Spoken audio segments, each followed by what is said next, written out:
presented by Balthar Jackson.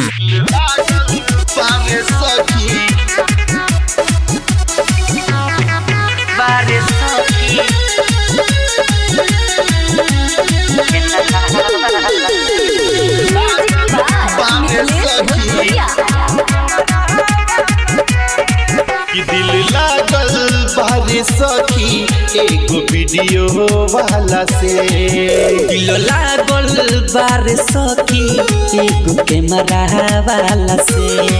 लड़ल नैना उड़ल चहना हम दिहनी दिल के बहना एगो जुल्फी वाला से। दिल लागल बारे सखी एगो कैमरा वाला से। दिल लागल बारे सखी एगो वीडियो वाला से। दिल लागल बारे सखी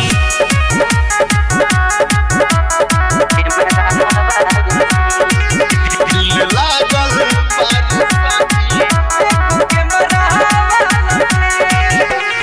उनके डरुन में दिल हमर उड़ल हमर दुपट्टा हो।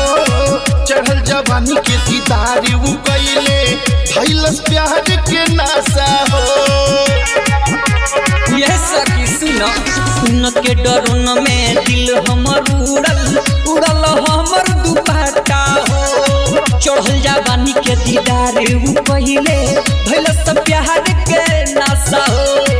रहे करिया दिल के बढ़िया समाइल दिल के भितरिया हम मरनी ताला के। दिल लागल बारे सखी एगो कैमरा वाला से। दिल लागल बारे सखी एगो वीडियो वाला से। दिल लागल बारे सखी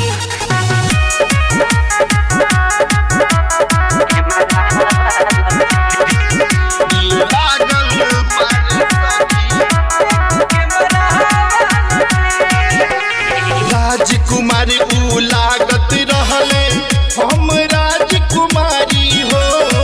मन भइल जय माला स्टेज पर उनके आरती उतारी हो।